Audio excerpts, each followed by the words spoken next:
otherwise இது எல்லாமே possibilities தான். Until you prove all these things in the EVMs used by the election commission, it's only a possibility.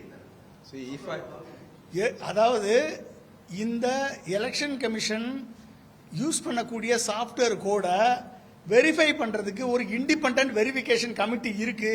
அந்த committee பார்த்து அது வந்து இன்டர்நேஷனல் கமிட்டியா இருந்து வெரிஃபை பண்ணுச்சு அப்படின்னா அதை நம்பலாம் நம்ம. அப்படிப்பட்ட ஒரு டிரான்ஸ்பரண்ட் மெக்கானிசம் இதுவரைக்கும் எலெக்ஷன் கமிஷன்ல இல்ல. Let there be a committee, international committee, which is verifying the code, and they have verified a code, certified a code. But how do we know that this is the same code that is embedded in every system? Verify பண்ணிடுவாங்க. ஆனா அதை embed பண்ணதுக்கு ஒரு standard operating procedure இருக்கு. இந்த ரூம்ல தான் போகணும், இந்த சிஸ்டத்தோட போகணும், அந்த ரூம்ல போய் அந்த சிப்ல போய் எழுதுறதுக்கு ஒரு ப்ராசஸ் இருக்கு. அந்த ப்ராசஸ் பண்ணும்போதும் இந்த சாஃப்ட்வேர் கோட தான் அதுல போடுறாங்கன்னு யாருக்கு தெரியும்? எப்படி தெரியும்? அப்ப இந்த இவிஎம் பொறுத்த வரைக்கும் அதனாலதான் சொல்றேன் திரும்பி சந்தேகத்துக்கு இடமான வகையில ஒரு மெஷின் பண்ண முடியும் என்ற டவுட் வந்துட்டாலே அதை வந்து வெகுஜன 140 கோடி மக்கள் தொகை கொண்ட இந்தியாவில் இன்றைக்கு 80 கோடி பேர் வாக்காளர்கள் இருக்கிறார்கள். இந்த 80 கோடி பேருடைய வாக்கு தான் ஒரு ஜனநாயகத்தினுடைய சக்தியை தீர்மானிக்கிறது. அந்த சக்தியை தீர்மானிக்கிற இடத்துல எலக்ட்ரானிக் ஓட்டிங் மிஷின் இருக்கு.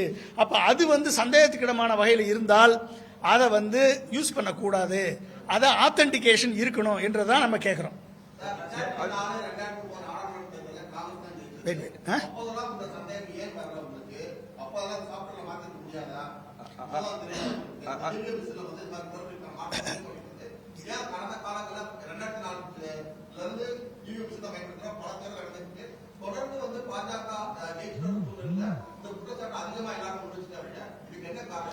ப்ராப்ளம் என்னன்னா இதுக்கு பின்னால நடக்கக்கூடிய பேக்ரவுண்ட் ஒர்க் தான் வந்து இந்த சந்தேகத்துக்கு வழிவகுக்குது.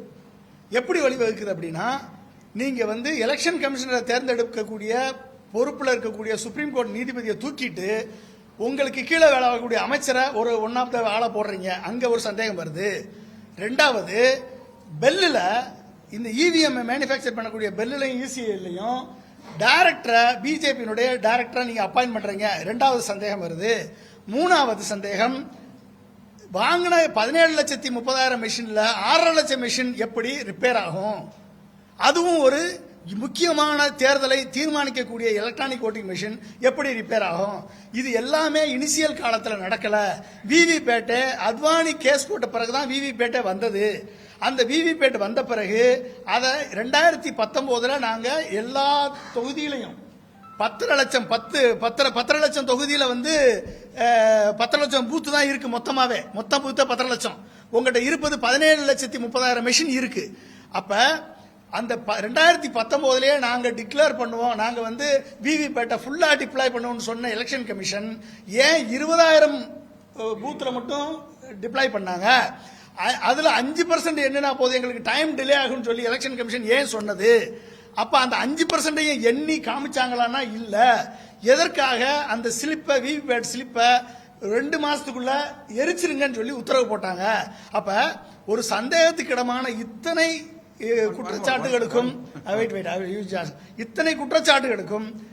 இதெல்லாம் தான் சந்தேகத்தை ஏற்படுத்துகிறதுனால தான் இதை வந்து இந்த சந்தேகம் உருவாகிறதுக்கு காரணமா அமைந்திருக்கு.